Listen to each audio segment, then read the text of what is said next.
उस झगड़े का निपटारा करने के लिए इस काल रूपी ब्रह्म ने, इनके पिता ने इनके बीच में एक स्तंभ गाड़ दिया, एक लिंग खड़ा कर दिया तेजों में स्तंभ, बहुत लंबा, उसका कोई और छोर इन दोनों को नहीं मिला। तो इनका युद्ध तो बंद हो गया, उसकी खोज करने लगे कितना लंबा चौड़ा है। अंत में कहते हैं फिर कुछ देर के बाद ये शिव रूप में इसने प्रतिज्ञा की है काल ने कि मैं अपने वास्तविक रूप में कभी किसी को दर्शन नहीं दूंगा। इसलिए ये कभी ब्रह्मा रूप धारण कर लेता है, कभी विष्णु रूप धारण कर लेता है, कभी शिव जी का रूप धारण कर लेता है। तो वहां शिव जी रूप में आकर प्रकट हो गया और इन दोनों से कहा कि पुत्रों, तुमने अपने आप को भुला दिया है और तुमने जो सृष्टि और सतिथि के जो डिपार्टमेंट मुझसे लिए हैं ये तुमने तप करके लिए हैं। और इसी प्रकार रुद्र और महेश्वर ने भी अलग अलग विभाग मुझसे प्राप्त किए। अब आपको दिखाते हैं विद्वेश्वर संहिता में, यही शिवपुराण, ये संक्षिप्त शिवपुराण गीता प्रेस गोरखपुर से प्रकाशित है और वही हम पढ़ रहे हैं। पहले जो आपको दिखाया था हनुमान प्रसाद पोदार इसके संपादक हैं। अब हम फिर विद्वेश्वर संहिता पढ़ते हैं। ये विद्वेश्वर संहिता अब पृष्ठ नंबर 24 पे थोड़ी सी झलक दिखाएंगे। ये एक तेजों में लिंग यानी स्तंभ इनके बीच में खड़ा कर दिया काल भगवान ने, ब्रह्मा जी और विष्णु जी के। फिर ये स्वयं प्रकट हो गया। ये 25 पृष्ठ पे हम पढ़ेंगे।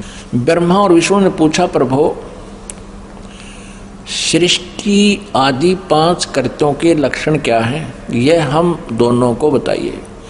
भगवान शिव बोले, ये काल रूपी ब्रह्म सदाशिव इनका पिता बोला, मेरे कर्तव्यों को समझना अत्यंत गहन है, तथापि मैं कृपा पूर्वक तुम्हें उनके विषय में बता रहा हूँ। ब्रह्मा और अच्युत, सृष्टि, पालन और संहार, तिरोभाव और अनुग्रह, ये 5 ही मेरे जगत संबंधी कार्य हैं जो नित्य सिद्ध हैं। अब 26 पृष्ठ पे, ये 25 पे पढ़ा, अब 26 पे। अब यहाँ आइएगा। पुत्रों, तुम दोनों ने तपस्या करके प्रसन्न हुए मुझ परमेश्वर से।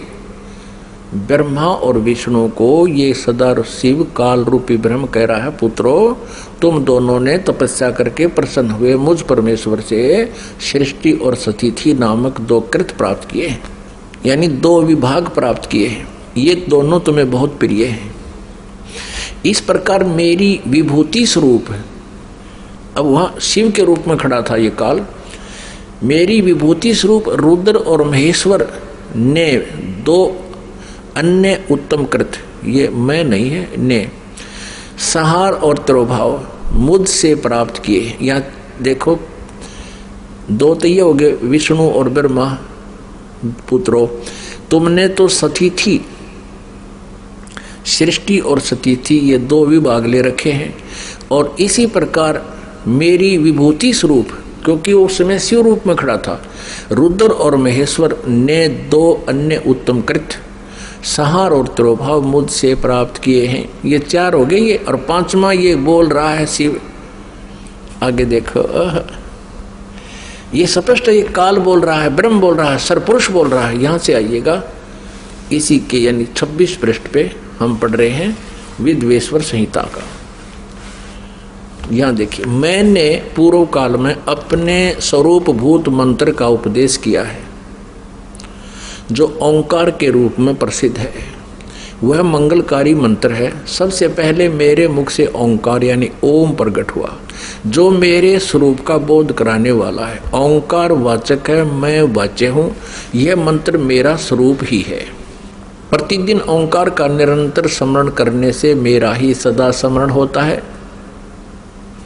मेरे उत्तरवर्ती मुख से अकार का, पश्चिम मुख से उकार का, दक्षिण मुख से मकार का, पूर्ववर्ती मुख से बिंदु का और मध्यवर्ती मुख से नाद का प्राकट्य हुआ। इन 5 अक्षरों से इस प्रकार 5 अवयवों से युक्त ओंकार का विस्तार हुआ है।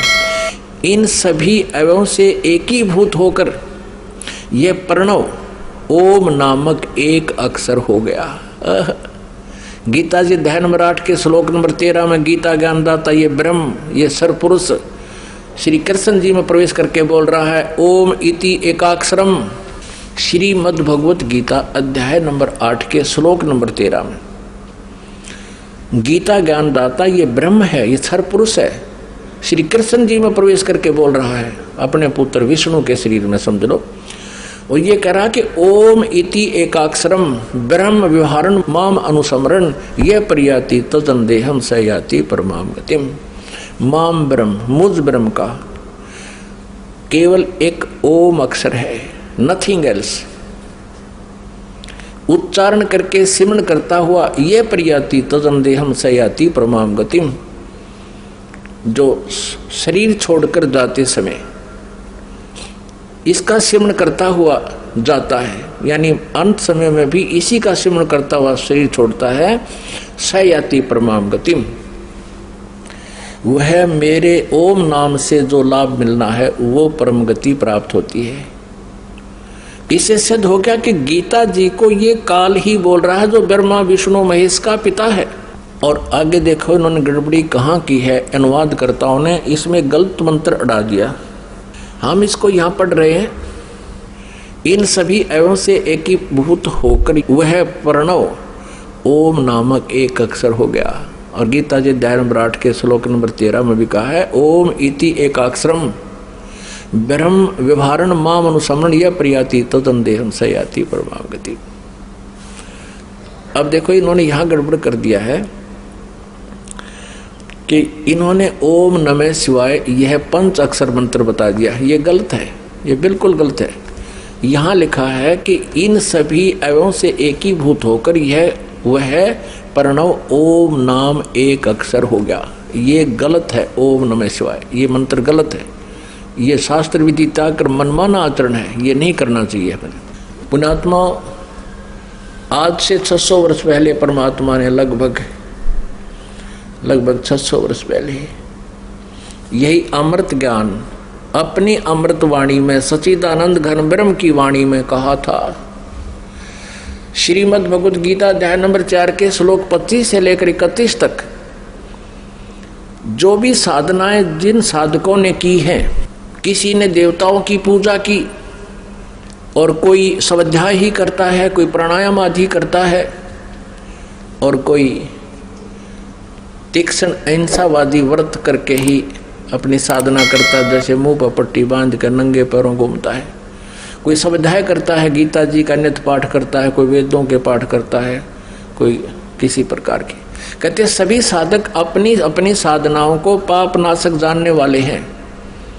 लेकिन चौथे अध्याय के 32वें श्लोक में कहा कि उस सच्चिदानंद घन ब्रह्म की वाणी में इन यज्ञों की जानकारी, यज्ञ माने धार्मिक अनुष्ठानों की जानकारी विस्तार से कही गई है। वो तत्व ज्ञान है। चौथे अध्याय के 34वें श्लोक में कहा है कि उस सच्चिदानंद घन ब्रह्म की वाणी में, यानी जो ज्ञान स्वयं परमेश्वर ने अपने मुखारविंद से बोला है, वो सच्चिदानंद घन ब्रह्म की वाणी ब्रह्म ने मुखे कहा गया है, वो तत्व ज्ञान है। चौथे अध्याय के 34वें श्लोक में कहा कि उस तत्व ज्ञान को तू तत्वदर्शी संतों के पास जाकर समझ। गीता ज्ञानदाता कहता मुझे पता नहीं। अब देखिए श्रीमद् भगवत गीता, गीता प्रेस गोरखपुर से प्रकाशित है। जयदयाल गोविंद का इसके अनुवादक है। अभी आपको दिखाते हैं चौथे अध्याय का 32वां श्लोक। अब हम पहले थोड़ा सा चौथे अध्याय का 25 से शुरू करेंगे, अच्छा समझ में आएगा। ये देखिएगा, अध्याय नंबर 4 श्रीमद् भगवत गीता। इस 25 में कहा है कि दूसरे योगीजन देवताओं के पूजन रूपी यज्ञ का भली भांति अनुष्ठान करते हैं। प्रउपास्ते माने पूजते हैं।